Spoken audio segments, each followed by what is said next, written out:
साला, जैसे ही मैं वापस देश लौटता हूँ उसी दिन प्लेन अचानक ब्लास्ट हो जाता है, जिस पर मैं जल्दी से पैराशूट पहनने ही वाला होता हूँ कि एक कमजोर सी दिखने वाली औरत अचानक मेरी तरफ दौड़कर मेरा बैग झटके से खींच लेती है। ये क्या कर रही है तू?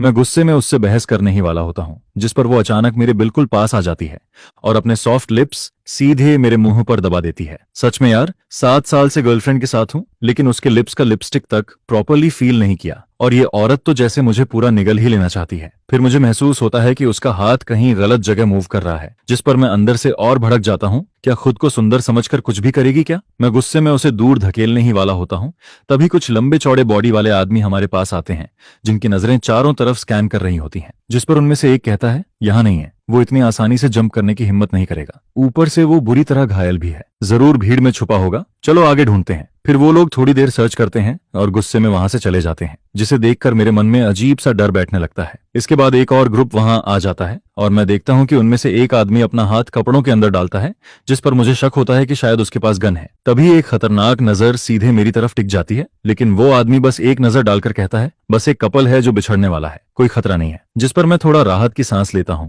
और उसी समय नोटिस करता हूं कि उस औरत का चेहरा पैराशूट से आधा छुपा हुआ है, जिससे उसकी आइडेंटिटी भी छुप जाती है। वो आदमी फिर कहता है, अगर इस बार हम फेल हुए तो ऊपर वाले हमें नहीं छोड़ेंगे, हमें और तेजी से ढूंढना होगा और ब्लैक ड्रैगन गैंग से पहले उसे पकड़ना होगा। ये सब सुनकर मुझे हंसी भी आती है। क्या अजीब लोग हैं इस प्लेन में, हर कोई किसी को ढूंढ रहा है और ये औरत अभी भी मुझे यूज कर रही है। मैं फिर उसे हटाने के लिए हाथ बढ़ाता हूं, लेकिन वो मेरा रिस्ट पकड़ लेती है और मेरा हाथ अपनी वेस्ट पर रख देती है। मैं चिढ़कर कहता हूं, तुम हो कौन? थोड़ा दूर रहो मुझसे। तभी वो धीमे से कहती है, प्लेन क्रैश होने वाला है, सुनाई नहीं दे रहा क्या? इतने में वो लीडर आदमी अचानक रुक जाता है और मेरी तरफ देखने लगता है, जिस पर उसका साथी कहता है, बॉस जल्दी चलना होगा, हमारे पास ज्यादा टाइम नहीं है, आप क्या देख रहे हैं? वो भी उसकी नजर फॉलो करता है, जिस पर मुझे एहसास होता है कि वो मुझे नहीं बल्कि उस औरत को देख रहे थे जो अब वहां से हट चुकी है। ये देखकर उनका ध्यान पूरी तरह उसकी तरफ चला जाता है और वो बॉस तुरंत अपनी पिस्टल निकालकर गोली चला देता है, जिस पर वो औरत तुरंत एक ब्लैंकेट उसकी तरफ फेंकती है और मुझे पकड़कर नीचे जंप कर जाती है। सब कुछ इतनी तेजी से होता है कि हवा में ही हमारा पैराशूट खुल जाता है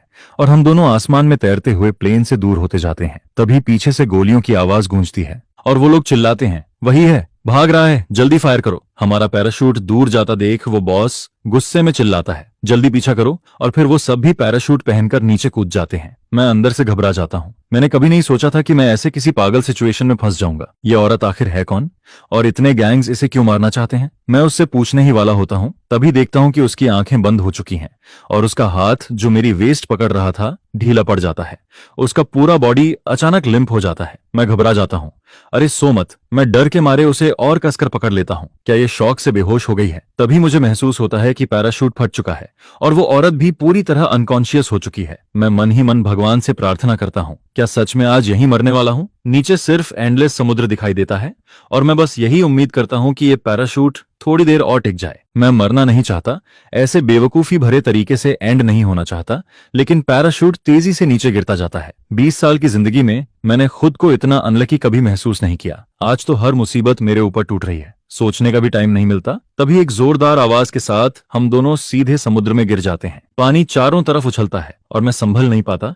कई घूंट पानी निगल लेता हूँ। मेरा पूरा शरीर ठंडा पड़ जाता है और सांस लेना मुश्किल हो जाता है, लेकिन शुक्र है मुझे तैरना आता है, वरना आज यहीं खत्म हो जाता। मैं कुछ देर तक पानी में स्ट्रगल करता हूँ और बड़ी मुश्किल से खुद को काम करता हूँ। तभी देखता हूँ कि समुद्र की सतह पर लाल रंग फैल रहा है, जैसे किसी ने पानी में रंग घोल दिया हो। लेयर्स में फैलता हुआ खून जो काफी डरावना लग रहा है। मैं इधर उधर देखता हूँ, लेकिन उस औरत का कहीं पता नहीं चलता। तभी मुझे याद आता है कि वो घायल थी। क्या ये सारा खून उसी का है? मैं समझ जाता हूँ कि मामला सिंपल नहीं है और वो लोग कभी भी यहाँ पहुंच सकते हैं। अगर मैं इसमें फंस गया तो बड़ी मुसीबत हो जाएगी, लेकिन अगर उसे नहीं बचाया तो वो जरूर मर जाएगी। दोनों थॉट्स मेरे दिमाग में लड़ते रहते हैं और आखिर में मैं आंखें बंद करके पानी में डाइव कर जाता हूँ। मैं जल्दी से उसे ढूंढ लेता हूँ और पूरी ताकत लगाकर उसे ऊपर खींचता हूँ और फिर किनारे तक लेकर आता हूँ। मुझे नहीं पता ये जगह कौन सी है, लेकिन घरों के बाहर लटके फिशिंग नेट्स देखकर लगता है ये कोई फिशिंग विलेज है। मेरी नजर एक घर पर टिकती है जो सबसे पास होता है और मैं तुरंत मदद लेने का फैसला करता हूँ। मैं उस औरत को जमीन पर रखता हूँ और कहता हूँ, मैं अभी वापस आता हूँ। फिर मैं उस घर के दरवाजे पर जाकर नॉक करता हूँ, कोई है क्या? प्लीज मदद चाहिए। हेलो, कोई है? दरवाजा खोलिए।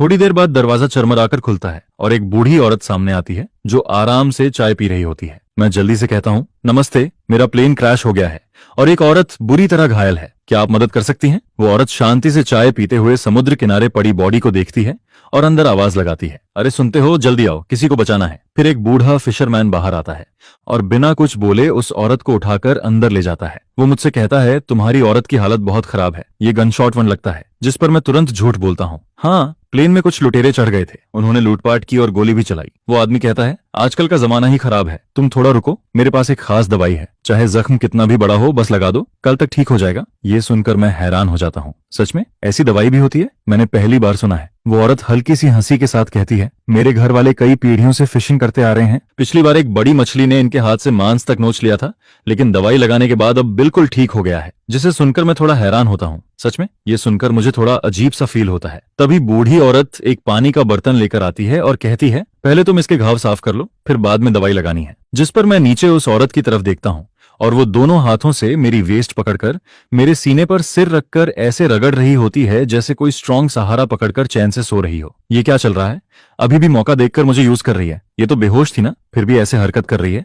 जिस पर मेरे मन में उसके लिए और भी बुरा इंप्रेशन बनता जाता है। तभी बूढ़ी औरत मुस्कुराते हुए कहती है, लगता है ये लड़की तुम्हें बहुत पसंद करती है, घायल होने के बाद भी तुम्हें छोड़ नहीं रही। आजकल के यंगस्टर्स भी ना, हमारे टाइम में तो हाथ पकड़ने में भी शर्माती थी। जिस पर मैं बस एक पॉलिश स्माइल देता हूँ, लेकिन अंदर से इस बेशर्म औरत के लिए इरिटेशन से भर चुका होता हूँ। इतनी चोट लगी है फिर भी सीधा लेट नहीं सकती। इसके बाद बूढ़ी औरत जाने लगती है।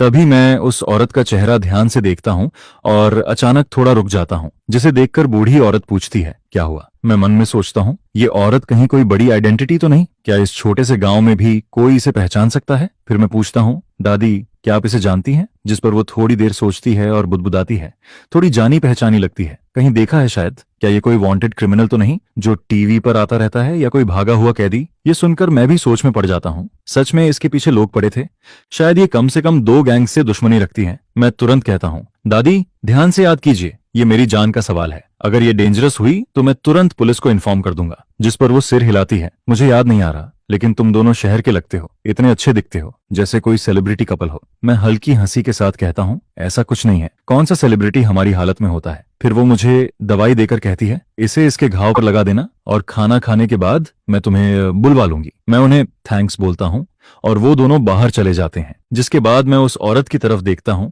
और हल्के से उसके माथे पर उंगली मारता हूँ। वो धीरे से कराहती है, जैसे दर्द वाली जगह छू गई हो। उसकी भौहें सिकुड़ जाती हैं और उसके शरीर से काला खून रिसने लगता है, जो उसके सीने से लगातार बह रहा होता है। हालांकि मैं ज्यादा विलिंग नहीं होता, फिर भी मैं उसका कपड़ा हटाकर घाव साफ करने लगता हूँ, सिर्फ इसलिए क्योंकि मैं नहीं चाहता कि वो यहाँ मर जाए और बात बड़ी बन जाए। उसका अपर बॉडी साफ करते करते पानी पूरा गंदा हो जाता है, जिस पर मैं बाहर जाकर नया गर्म पानी लेकर आता हूँ। अब मैं नीचे साफ करने ही वाला होता हूँ, लेकिन जैसे ही हाथ उसके कपड़ों तक पहुंचता है मैं हेजिटेट करता हूँ। बस हल्का सा साफ करना है, इसमें डरने वाली क्या बात है, लेकिन ये कपड़े इतने टाइट हैं, उतारूं कैसे? मैं काफी देर तक स्ट्रगल करता हूँ। तभी अचानक एक ठंडी आवाज आती है, क्या कर रहे हो तुम? मैं चौंक जाता हूँ और वो मेरा कॉलर पकड़कर मुझे अपनी तरफ खींच लेती है, जिस पर मैं उसके घाव पर दब जाता हूँ। मैं तुरंत कहता हूँ, सॉरी, मैंने जानबूझकर नहीं किया, और जल्दी से खड़ा हो जाता हूँ। गलत मत समझो, मैं बस तुम्हारी मदद कर रहा था। उसकी नजरें देखकर लगता है वो कुछ और ही सोच रही है, जिस पर मैं जल्दी से एक्सप्लेन करता हूँ, तुम्हारे कपड़े खुल नहीं रहे थे। उसकी आंखों में एक अजीब सी स्माइल आती है और वो कहती है, क्या देखना चाहते थे?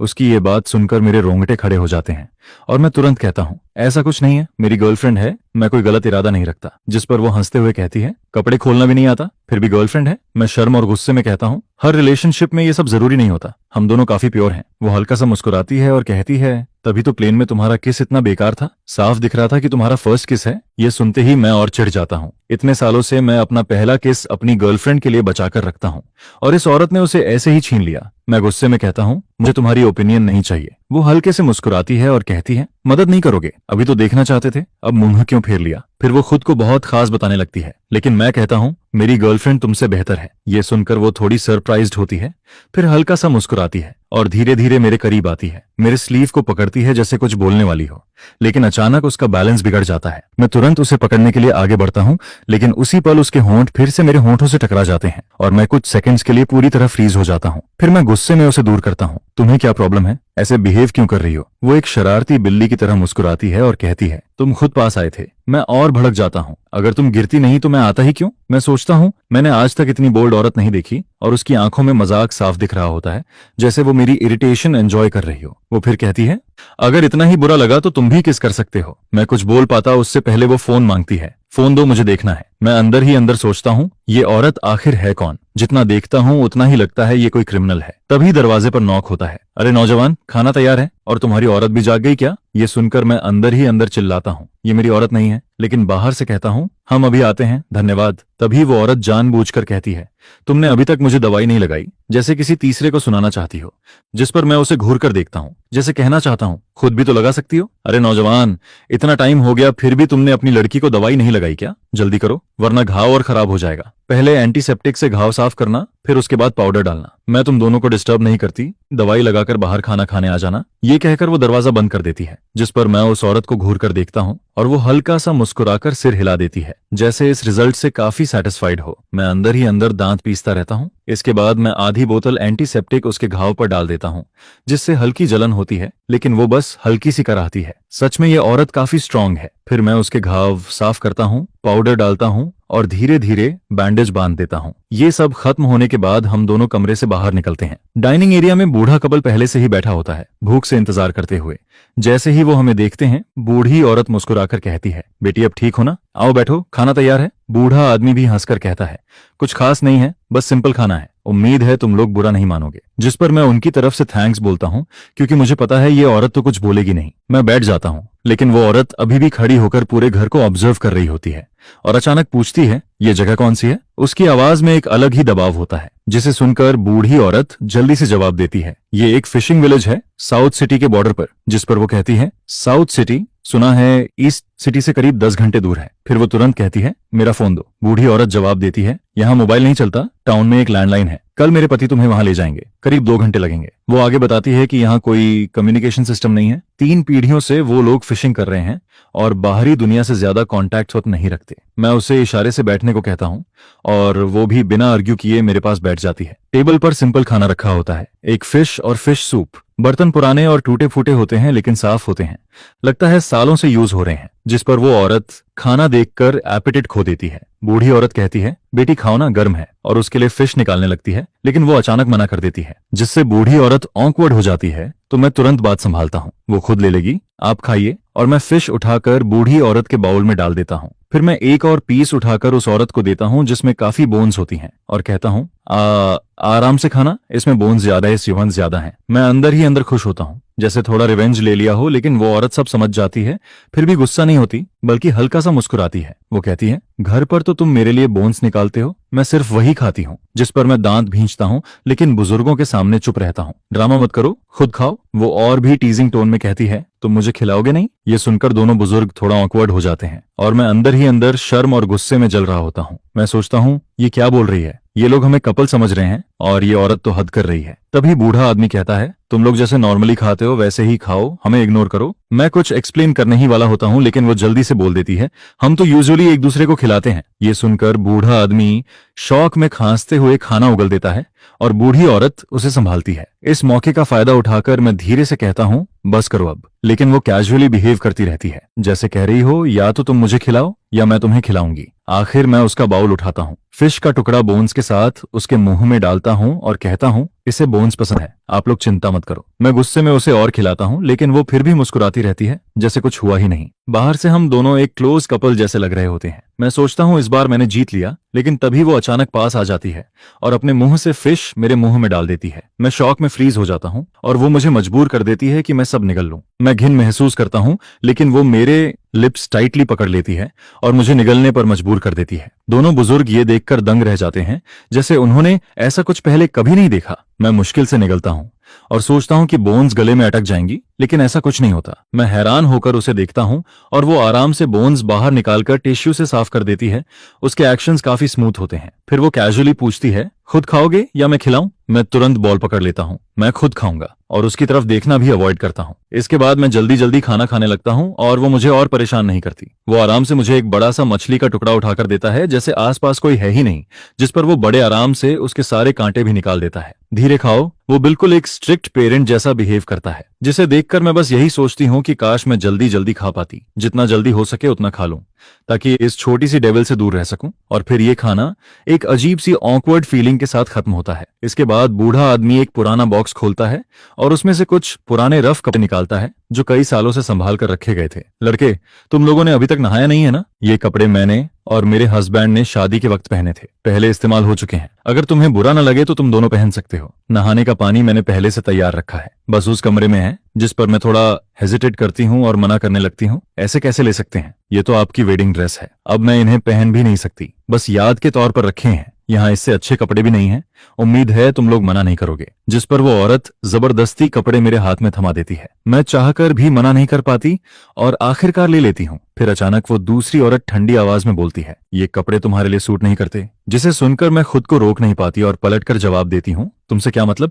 अगर इतना ही है तो कोई बेहतर कपड़ा निकाल कर दे दो। जिस पर वो बिना झिझक तुरंत मान जाती है, जिसे देखकर मैं और आगे बढ़कर बोल देती हूँ, आज रात का खाना, दवाई और बाकी खर्चा सब तुम्हें 10 गुना वापस देना होगा, 10 गुना। जिस पर वो औरत बस शांति से जवाब देती है, ठीक है। ये सुनकर मैं अंदर से चौंक जाती हूँ, क्योंकि कोई भी नॉर्मल इंसान इतनी सी चीज के लिए 10 गुना पैसे नहीं देता। ये उतना वर्थ भी नहीं है। लेकिन ये औरत बिना सोचे मान जाती है, जिससे मुझे लगता है कहीं ये सच में पागल तो नहीं है। इसके बाद वो मेरी आंखों में सीधे देखती है और कहती है, अब मुझे फोन दे सकती हो ना, जैसे उसे सब कुछ पता हो। मैं तुरंत अपना बैग पकड़ लेती हूँ और शक भरी नजर से उसे देखती हूँ। तुम्हें कैसे पता कि मेरे पास फोन है? जिस पर वो आराम से बोलती है, प्लेन से कूदने से पहले तुमने उसे गिरने से बचाने के लिए बैग में डाला था और जिप भी बंद की थी। मुझसे कुछ छुप नहीं सकता। ये सुनकर मैं मजबूरी में फोन निकालकर उसे दे देती हूँ। वो तुरंत एक नंबर डायल करती है और कहती है, इस कॉल की एग्जैक्ट लोकेशन ट्रैक करो और कल मुझे लेने आना। उस वक्त उसके अंदर एक लीडर वाली वाइब साफ महसूस होती है, जिसे देखकर मेरी क्यूरियोसिटी और बढ़ जाती है। फिर वो जल्दी से कॉल खत्म करती है और मेरे फोन में अपना कॉन्टैक्ट सेव कर देती है। ये मेरा कॉन्टैक्ट है, तुमने मेरी जान बचाई है। जब भी तुम्हें मेरी जरूरत हो मुझसे कॉन्टैक्ट करना।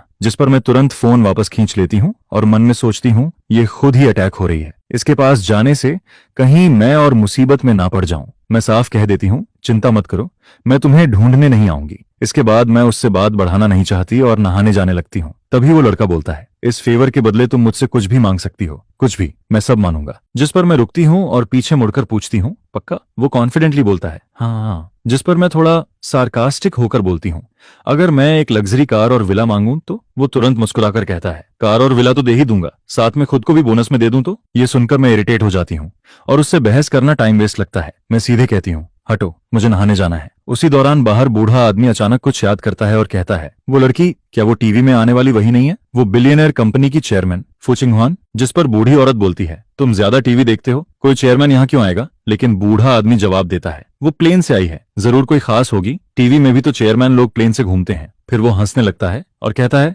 आजकल प्लेन में बहुत लोग ट्रैवल करते हैं, हम ही हैं जो बाहर नहीं निकले इतने सालों से। उनकी बातें खिड़की के बाहर तक सुनाई देती हैं। उधर नहाते वक्त मैं उस नाम को याद करती हूँ, फू चिंगहुआ। ये नाम कहीं सुना हुआ लगता है। मैं शैम्पू लेने के लिए हाथ बढ़ाती हूँ, तभी मेरी उंगलियां किसी हिलती हुई चीज को छूती हैं, जिस पर मेरा दिल जोर से धड़कने लगता है और मैं ऊपर देखती हूँ। अचानक मैं जोर से चीख पड़ती हूँ, जिसे सुनकर फू चिंगहुआन तुरंत अंदर आता है और बिना रुके बाथरूम का दरवाजा खोलकर अंदर घुस जाता है। मैं कोने में खड़ी हूँ, कपड़े अस्त व्यस्त हैं और हालत काफी खराब लग रही है। वो तुरंत आगे बढ़कर मेरे कंधे पर कपड़ा डालता है और काम आवाज में पूछता है, क्या हुआ? उसकी आंखें बिल्कुल स्टेडी हैं, जैसे कुछ हुआ ही ना हो, लेकिन मेरा शरीर पूरी तरह टेंस हो जाता है।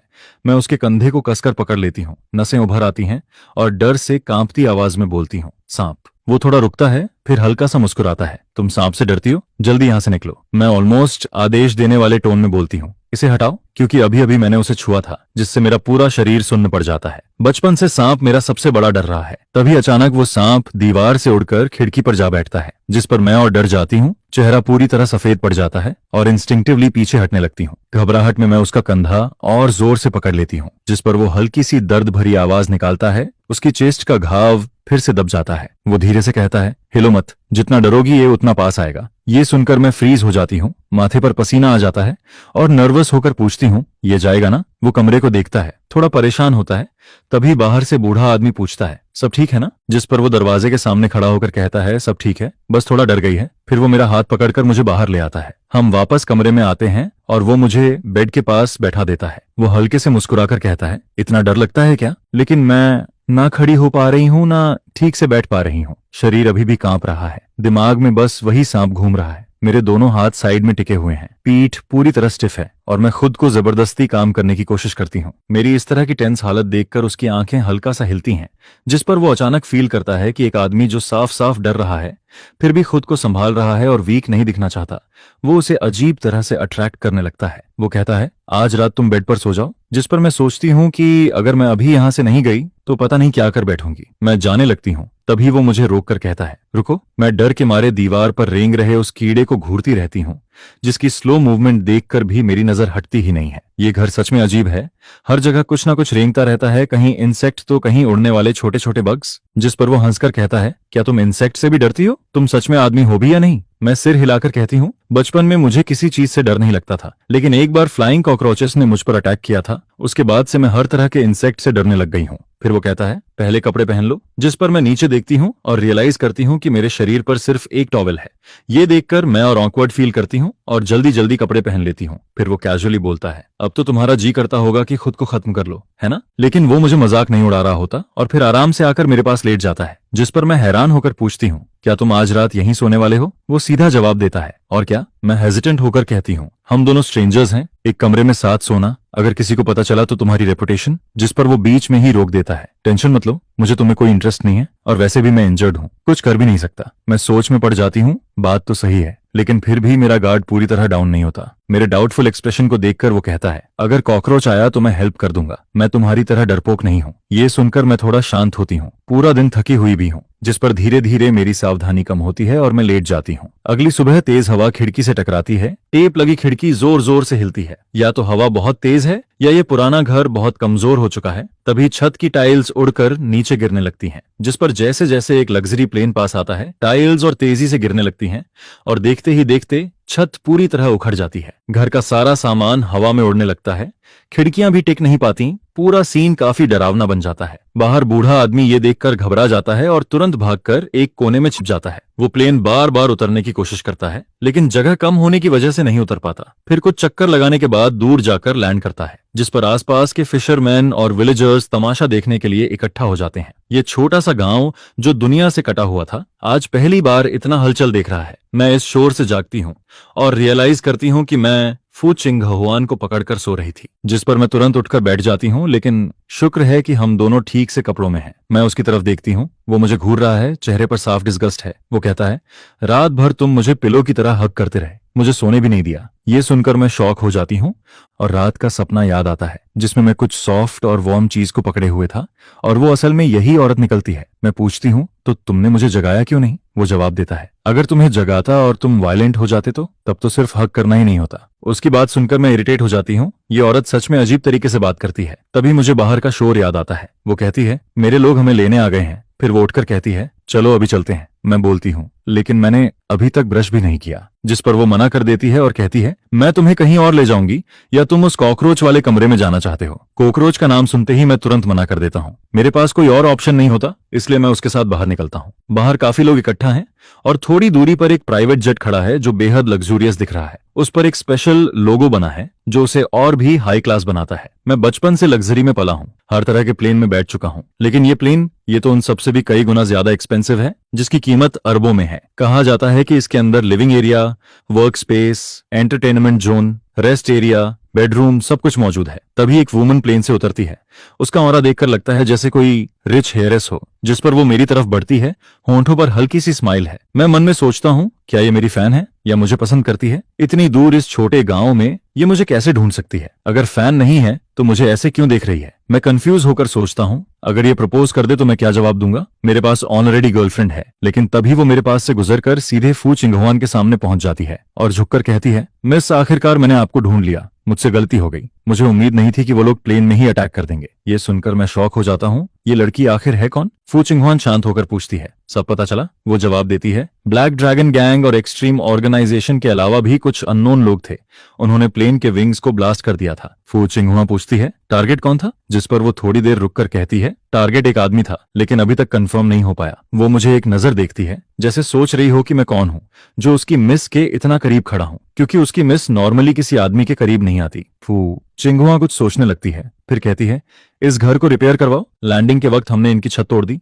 जिस पर वो वुमन सिर झुकाकर हाँ कर देती है। वो आदमी तुरंत बोलता है, सबो नर्डिनेट अपनी गलती मानता है। जिस पर चिंगुआन पास खड़ी औरत से पूछती है, क्या तुम अपने हस्बैंड को जानती हो? ये सुनकर वो औरत शॉक में पड़ जाती है। उसके मुंह से एक शब्द भी नहीं निकलता है। दोनों की बातों से साफ लग रहा होता है कि ये औरत बिल्कुल भी सिंपल नहीं है। जिस पर पास खड़ी दूसरी वुमन भौहें सिकोड़कर बोलती है, हमारी मिस आपसे बात कर रही हैं। तब वो जल्दी से संभलती है और कहती है कि वो उन्हें एक नया फिशिंग यार्ड देकर कंपेंसेट करेगी। फुथान हुआन सब इंस्ट्रक्शंस देने के बाद मेरी तरफ देखती है, जिसे देखकर मैं सोच में पड़ जाता हूँ। मुझे लगा था वो कल रात की बात को मजाक समझेगी, लेकिन वो तो उसे सीरियसली ले रही है और मुझे समझ नहीं आता कि क्या जवाब दूं। फिर वो कामली बोलती है, रहने के लिए मैं इन्हें एक नया घर दिलवा दूंगी, और जो मेडिकल एक्सपेंस तुमने कहा था। जिस पर टीटी तुरंत एक चेक निकालती है 1 मिलियन युआन का और देने के लिए तैयार होती है, लेकिन तभी उसे कुछ याद आता है। वो पूछती है, मिस यहाँ आसपास कोई बैंक है जहां ये चेक कैश हो सके? क्योंकि अगर ये कपल चेक ले भी लेते हैं तो इतने दूर इलाके में उसे कैश करना मुश्किल है, और अगर कैश हो भी जाए तो इतने पैसे लेकर जाना भी रिस्की है। जिस पर फोथान हुआन बिना सोचे कहती है, तो कैश दे दो। इसके बाद TUI OUTI प्लेन से एक सूटकेस भरकर कैश लाती है और उस औरत के सामने रखती है। ये हमारी मिस की तरफ से है, कृपया एक्सेप्ट करें। औरत कांपते हाथों से सूटकेस खोलती है। अंदर नीटली रखे हुए ढेर सारे युआन के बंडल्स देखकर उसकी आंखें फटी रह जाती हैं और अगले ही पल वो शॉक में बेहोश हो जाती है। जिस बूढ़ा आदमी घबराकर उसे पकड़ता है, खुद भी सूटकेस के अंदर झांकता है और लगभग बेहोश होने लगता है, क्योंकि इतने पैसे उसने जिंदगी में कभी नहीं देखे। फिर फोथान हुआन आगे बढ़ती है और कहती है, मेरे साथ चलो। मैं जल्दी से उसके पीछे पीछे प्लेन में चढ़ जाता हूँ। अंदर आते ही मैं देखता हूँ कि केबिन में 8 बड़े सोफा लगे हैं। हर तरफ एडवांस्ड ऑडियो सिस्टम है, जिससे साफ पता चलता है कि ये टॉप लेवल लग्जरी जेट है। फिर वो आदेश देती है, इसे नहाने के लिए ले जाओ, और खुद बेडरूम के अंदर वाले बाथरूम में चली जाती है। जिस पर TTAITAI मुझे दूसरे बड़े बाथरूम की तरफ इशारा करते हुए कहती है, सर इस तरफ आइए। मैं उसके पीछे पीछे चलता हूँ और मन में सोचता हूँ कि फोथान हुआन आखिर है कौन, लेकिन फिर खुद ही सोचता हूँ कि जानने की जरूरत भी नहीं है। प्लेन से उतरते ही हम अलग हो जाएंगे, शायद फिर कभी मिलना भी ना हो। वो मुझे सारी चीजें दिखाती है। यहाँ पर्सनल केयर आइटम्स हैं, यहाँ कपड़े हैं और बाथरूम अंदर है, सब कुछ रेडी है। मैं हैरानी से उन कपड़ों को देखता हूँ और पूछता हूँ, ये सब मेरे लिए है? वो जवाब देती है, जी सर। जिस पर मैं हल्के सार्कास्टिक टोन में कहता हूँ, कपड़ों के साथ मेल अंडरवियर भी है। ये सोचकर ही अजीब लग रहा है। वो तुरंत समझ जाती है कि मैं क्या सोच रहा हूँ और जल्दी से एक्सप्लेन करती है, ऐसा नहीं है, मिस ने कल रात ही मैसेज में सब अरेंज करने को कहा था और ये सब आपकी साइज के हैं। ये सुनकर मेरे कान लाल हो जाते हैं। मैं सोचता हूँ, उसने कब मैसेज किया? मुझे तो कुछ पता ही नहीं चला। वो बताती है, रात 11 बजे। जिस पर मुझे याद आता है कि उस वक्त मैं सो चुका था, तो क्या उसने चुपके से मेरा फोन लेकर मैसेज किया? ये सोचकर मेरे अंदर गुस्सा और शर्म दोनों भर जाते हैं। कहीं उसने और कुछ तो नहीं देख लिया मेरे फोन में। फिर TUI OUTILIE बोलती है, अगर आपको कुछ चाहिए हो तो वॉल पर लगे कॉल सिस्टम को प्रेस कर सकते हैं। इतना कहकर वो बाहर चली जाती है। मैं नहाते हुए मन ही मन उसे गालियां देता रहता हूँ। उसने हिम्मत कैसे की मेरा फोन इस्तेमाल करने की। नहाने के बाद मैं बाहर आता हूँ तो देखता हूँ कि फोथान हुआन ऑलरेडी डाइनिंग टेबल पर बैठकर खाना खा रही है और उसके शरीर से एक फ्रेश खुशबू आ रही है।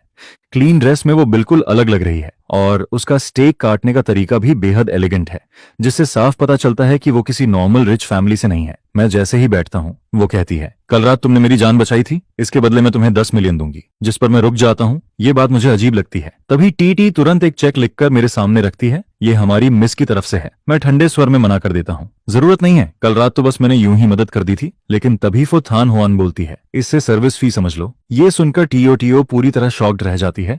क्या ये आदमी कल रात मिस के साथ था? उसके लिए ये बहुत बड़ा शौक होता है, क्योंकि उसकी मिस कभी किसी आदमी के पास नहीं आती। उसके सारे असिस्टेंट्स भी फीमेल हैं, यहाँ तक कि फैमिली भी उसे रिलेशनशिप के लिए मजबूर नहीं कर पाई। फिर भी ये आदमी समहाउ उसे अपने पास रहने पर मजबूर कर देता है। तभी मैं चेक उठाकर उसकी तरफ फेंक देता हूँ और कहता हूँ, ये फी तो मुझे तुम्हें देनी चाहिए। और फिर मैं अपनी पॉकेट से एक युआन का कॉइन निकालकर उसकी तरफ फेंक देता हूँ।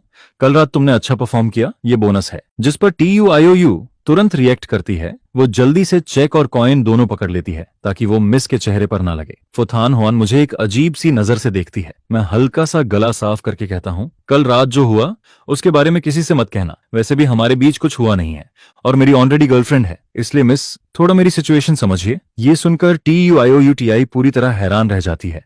उसकी मिस इतनी पावरफुल और रिच है, फिर भी ये आदमी उसे इग्नोर कर रहा है। वो मन ही मन सोचती है कि उसकी मिस लगातार कई सालों से रिचेस्ट लिस्ट में टॉप पर है, टैलेंट और ब्यूटी दोनों में परफेक्ट है, फिर भी ये आदमी उसे वैल्यू नहीं दे रहा। वो अंदर ही अंदर सोचती है, सर आपकी नजर सच में खराब है। चाहे आपको मिस की आइडेंटिटी ना पता हो, लेकिन इस प्लेन की लग्जरी देखकर ही समझ जाना चाहिए कि वो आपकी गर्लफ्रेंड से कहीं ज्यादा बेहतर है।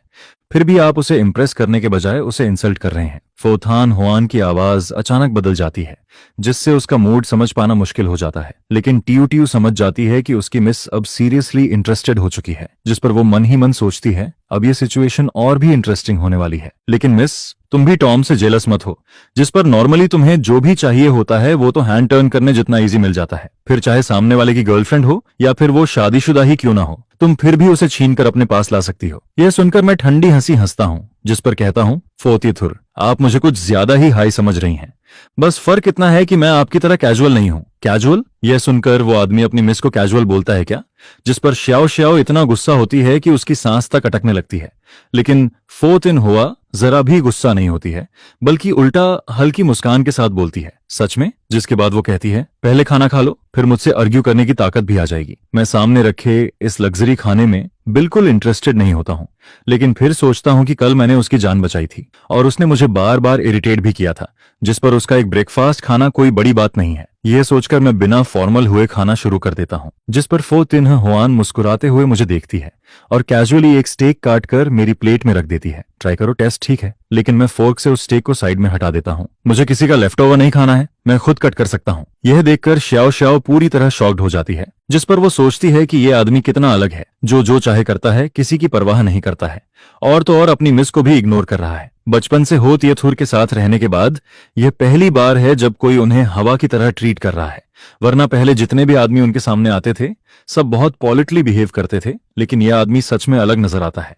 इसके बाद मैं ब्रेकफास्ट खत्म करता हूं और उसी समय प्लेन भी डोंगथान के सिविल एयरपोर्ट पर लैंड कर जाता है, जिस पर मैं कैजुअली बोलता हूं, फूतियथु, थैंक्स फॉर द हॉस्पिटैलिटी, फिर कभी मिलने की जरूरत नहीं है और उम्मीद करता हूं कि इस लाइफ में दोबारा मुलाकात ना हो। यह कहकर मैं सीधे प्लेन से उतरता हूं, एक टैक्सी पकड़ता हूं और वहां से निकल जाता हूं, जिस पर फोर्थ हान हुआ मेरी जाती हुई बैग को देखती रहती है, जैसे कुछ सोच रही हो, और उसके पास खड़ी श्याओ श्याओ धीरे से पूछती है, मिस, क्या हम घर वापस जाएं? जिस पर उसे साफ महसूस होता है कि मिस का मूड ठीक नहीं है। ऑफिस चलते हैं, फोथान हुआन हल्की डिसैप पॉइंटेड आवाज में कहती है, जिस पर श्याओ श्याओ धीरे से पूछती है, क्या आप उसका बैकग्राउंड चेक करवाना चाहती हैं? यह सुनकर फोथान हुआ उसे ठंडी नजर से देखती है, जैसे उसे अननेसेसरी बातों के लिए डांट रही हो। श्याओ श्याओ तुरंत डर जाती है और माफी मांगने ही वाली होती है, लेकिन तभी फोथान हुआ बोलती है, लगता है तुम मुझे अब अच्छी तरह समझने लगी हो। यह सुनकर श्याओ श्याओ उसके होंठों पर आई अजीब सी स्माइल को देखती है और उसका पूरा शरीर कांप जाता है, जिस पर उसे समझ नहीं आता कि खुश हो या डर जाए, क्योंकि यह पहली बार है जब मिस किसी आदमी के लिए ऐसा बिहेव कर रही है। और अभी थोड़ी देर पहले ही उसे ड्रॉप करने के लिए वो अपने विला एरिया के पास से गुजरते हुए भी नहीं रुकी थी, बल्कि खास तौर पर डोंगथान के सिविल एयरपोर्ट तक गई थी, सिर्फ इसलिए कि वो आसानी से टैक्सी ले सके, जो बिल्कुल भी लॉजिकल नहीं लगता है। और ये सब सिर्फ एक रात में हो गया था, जिस पर श्याओ श्याओ जल्दी से सिर झुकाकर कहती है, यस मिस, मैं अभी इन्वेस्टिगेशन शुरू करती हूँ।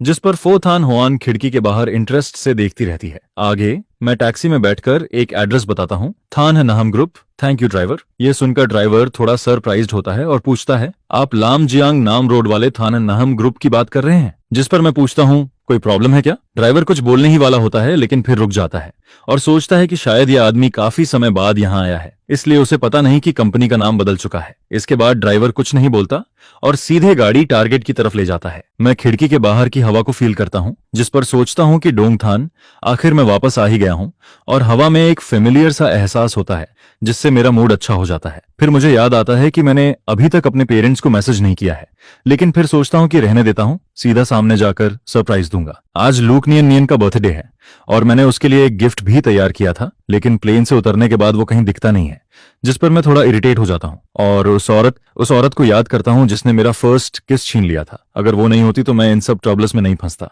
इसके बाद मैं फोन निकालकर एक बेकरी को कॉल करता हूँ, क्या अभी रेडी केक मिल सकता है? जिस पर सामने से आवाज आती है, यंग मास्टर निगेम, क्या आप हैं? यह सुनकर मैं ऑलमोस्ट फोन गिरा देता हूँ, क्योंकि इतने सालों से मेरे घर की सारी स्वीट्स इसी शॉप से जाती रही हैं, इसलिए उन्हें मेरे नंबर तक याद हैं। लेकिन वो शॉक्ड इसलिए हैं क्योंकि 3 साल बाद मेरा कॉल आया है। मैं कहता हूँ, हाँ मैं वापस आ गया हूँ, मुझे सबसे बड़ा केक चाहिए, क्या आज मिल सकता है? जिस पर वो पूछते हैं, क्या आप लूक तियथोर के लिए ऑर्डर कर रहे हैं? क्योंकि हर साल इसी टाइम पर निगेम फैमिली यहाँ से लूक नियन नियन के लिए केक ऑर्डर करती है। और वहां का हर एम्प्लॉय ये जानता है। फिर रिसेप्शनिस्ट थोड़ा हेजिटेट होकर कहती है, सेकंड यंग मास्टर ने ऑलरेडी केक भेज दिया है। ये सुनकर मैं थोड़ा सरप्राइज्ड होता हूँ और सोचता हूँ कि नीगम निगीबाज इतना कंसिडरेट निकलेगा, जो हमेशा मेरी फिक्र करता है और छोटी छोटी चीजें भी खुद हैंडल करता है। यह सोचकर मैं मुस्कुराता हूँ और कहता हूँ, तो फिर रहने दो, थैंक्स। आगे टैक्सी विंडो से बाहर देखते हुए मैं सीनरी नोटिस करता हूँ और जैसे जैसे अपने ग्रुप के पास पहुंचता हूँ एनवायरनमेंट और भी बेहतर दिखने लगता है, क्योंकि मेरा ग्रुप इस सिटी की टॉप कंपनीज में से एक है। तभी टैक्सी धीरे धीरे रुकती है और ड्राइवर कहता है कि हम पहुंच गए हैं। मैं पैसे देकर नीचे उतरता हूं, लेकिन उतरते ही नोटिस करता हूं कि नाम बदल चुका है, थान ग्रुप। मैं आसपास देखते हुए कंफ्यूज हो जाता हूं, क्योंकि जगह बिल्कुल वही है, सारे बिल्डिंग्स भी सेम हैं, लेकिन नाम समझ नहीं आता। तभी दो एम्प्लॉयज पास से गुजरते हैं और बात करते हैं, कल निगम बॉस ने कहा था ना, आज वो यहाँ नहीं है, इसलिए इस प्लान को हमें क्लोजली फॉलो करना होगा। दूसरा कहता है, नीम बॉस यानी किम गांतो, उनके लीडरशिप में पिछले 3 सालों में प्रॉफिट्स काफी कम हुए हैं। यह सुनकर मैं तुरंत उन्हें रोकता हूँ। एक्सक्यूज मी, क्या तुम लोग जिस निगम बॉस की बात कर रहे हो वो निगम वेन डोंग है, जिस पर वो दोनों ऑकवर्ड होकर हंसते हैं? हाँ वही। मैं कहता हूँ, ठीक है, थैंक्स। और वो दोनों मुझे अजीब नजर से देखकर चले जाते हैं, जिस पर मुझे समझ आता है कि फैमिली ने कंपनी का नाम बदल दिया है और मेरे अंदर जो भी डाउट्स थे वो धीरे धीरे खत्म हो जाते हैं। इसके बाद मैं कॉन्फिडेंटली कंपनी के गेट के अंदर एंटर करता हूँ, जिस पर रिसेप्शनिस्ट मुझे देखकर पॉलिटली खड़ी हो जाती है और कहती है, हेलो सर, आप किससे मिलना चाहते हैं? मैं कहता हूँ, मेरा नाम एनगीम थन है, मैं नीम वेन डोंग का बेटा हूँ और इस कंपनी का करंट सीईओ हूँ। प्लीज इन्फॉर्म कर दो कि मैं वापस आ गया हूँ और ऊपर जाना चाहता हूँ। जैसे ही मैं अपनी बात खत्म करता हूँ, सामने वाली अचानक हंसने लगती है। अब उसके चेहरे से रिस्पेक्ट पूरी तरह गायब हो जाता है और उसकी जगह सीधा कंटेम्प्ट दिखने लगता है, जिस पर वो कहती है, सर क्या आप गलत जगह आ गए हैं? हमारे निगेम ग्रुप का सीईओ सिर्फ एक ही है, वो है निगेम वियन डोंग, और आप कह रहे हैं कि आप उनके बेटे हैं? उनके बेटे भी सिर्फ एक ही हैं, वो हैं नीम न्यटबक, जो अभी चेयरमैन है। झूठ बोलने से पहले थोड़ा रिसर्च कर लिया करो। यह सुनकर मैं पूरी तरह कंफ्यूज्ड रह जाता हूं, जिस पर सोचता हूं कि निगेम नहात बाद चेयरमैन भी बन गया है क्या? 3 साल पहले जब ग्रैंडप्पा की डेथ हुई थी और लॉयर ने विल पढ़ी थी, तब साफ साफ कहा गया था कि थान निगेम ग्रुप के 80% शेयर्स ऑन बिलियंस की प्रॉपर्टी मेरे और मेरे फादर निगेम वियन डोंग के बीच फेयर कंपटीशन में जाएगी। जो पहले कंडीशंस पूरी करेगा वही सक्सेसर बनेगा। उससे पहले मैं और मेरे फादर दोनों ही इस ग्रुप के सीईओ थे और साथ मिलकर कंपनी हैंडल कर रहे थे। उस विल में निगेम नहाटबाज का नाम तक नहीं था, फिर उसका हिस्सा कहां से आ गया? मैं हल्की स्माइल के साथ पूछता हूं, कहीं आपको कुछ मिसअंडरस्टैंडिंग तो नहीं हो रही? जो मैं कह रहा हूं वो सब सच है और निगेम नहाटबाज मेरा छोटा भाई है। जिस पर रिसेप्शनिस्ट हल्की स्माइल के साथ बोलती है, सच में? मैं यहाँ 3 साल से काम कर रही हूँ और मैंने कभी नहीं सुना कि चेयरमैन निगेम का कोई बड़ा भाई भी है। मैं फिर भी कामली कहता हूँ, लेकिन मैं अभी भी कह रहा हूँ कि नीम विन डोंग मेरे पिता हैं। अगर मैं फ्रॉड होता तो उनका नाम कैसे जानता? जिस पर उसका एक्सप्रेशन बदलता है और वो अब फॉर्मल टोन छोड़ देती है। हमारे नीम बॉस का नाम बहुत लोग जानते हैं, लेकिन तुमने कहीं से जानकारी लेकर यह प्लान बनाया है क्योंकि तुम्हें पता था कि आज वो यहाँ नहीं है, इसीलिए तुम उनके बेटे बनकर अंदर घुसना चाहते हो। लेकिन मैं तुम्हें सलाह देती हूँ, फ्रॉड करना अच्छा प्रोफेशन नहीं है। उसका ये एटीट्यूड देखकर मुझे हंसी भी आती है और इरिटेशन भी, जिस पर मैं कहता हूँ, आप सच में गलत समझ रही हैं, मैं सच में उनका रियल सन हूँ। जिस पर वो तुरंत सार्कास्टिक होकर बोलती है, और मैं जैक माँ की बेटी हूँ। तुम दिखने में तो ठीक लगते हो, कोई और काम नहीं मिला जो ये सब करने लगे? मुझे तो लग रहा है तुम सीईओ ऑफिस में घुसकर चोरी करना चाहते हो, और ये फेक ब्रांडेड क्लॉथ्स भी काफी कन्विंसिंग है। यह सुनकर मैं फिर कहता हूँ, मैं सच में झूठ नहीं बोल रहा, मैं और मेरे फादर दोनों इस ग्रुप के सीईओ हैं। जिस पर वो हंसते हुए बोलती है, कल भी एक आदमी आया था जो खुद को हमारे चेयरमैन लूक का बॉयफ्रेंड बता रहा था,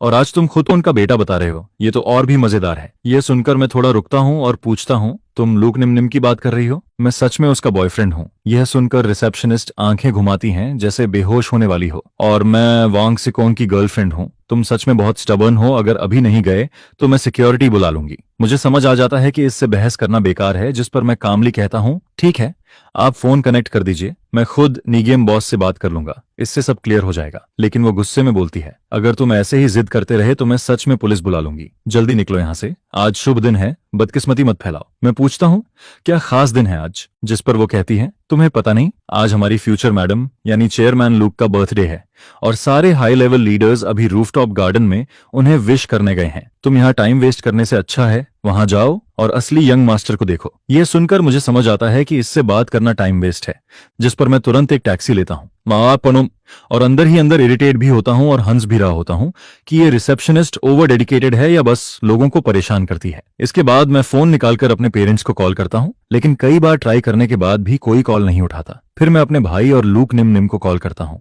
लेकिन चारों में से कोई भी फोन नहीं उठाता। जिस पर मैं ड्राइवर से पूछता हूँ, थाननहम ग्रुप का नाम बदलकर थानथच ग्रुप कब हो गया? ड्राइवर कहता है, मुझे नहीं पता, मैं 2 साल से यहाँ हूँ और हमेशा से इसका नाम थानथच ग्रुप ही सुना है। मैं सिर हिलाता हूँ और कुछ नहीं पूछता। इसके बाद मैं डोंगथान के सबसे बड़े होटल पहुंचता हूँ और रूफटॉप गार्डन की तरफ जाता हूँ, लेकिन इनविटेशन न होने की वजह से 2 गार्ड्स मुझे रोक देते हैं। मैं जितना भी समझाने की कोशिश करता हूँ वो बिल्कुल नहीं मानते। चलो यहाँ से, ड्रामा मत करो। मैं कहता हूँ, मैं सच में निगियम वियनडोंग का बेटा हूँ। जिस पर वो कहते हैं, अगर नहीं गए तो हम फोर्स यूज करेंगे। तभी पीछे से एक फैमिलियर वॉइस आती है, अरे ये तो गिथन है ना? मैं पीछे मुड़कर देखता हूँ तो सामने थच हाउ खड़ा होता है। 3 साल बाद भी वो पहले से ज्यादा स्मार्ट दिखता है। गार्ड्स उसे देखते ही रिस्पेक्टफुली ग्रीट करते हैं, लेकिन वो उन्हें इग्नोर करके सीधे मेरी तरफ देखता है। कब वापस आया? मेरी फ्लर्ट सिस्टर ने तो कुछ बताया ही नहीं।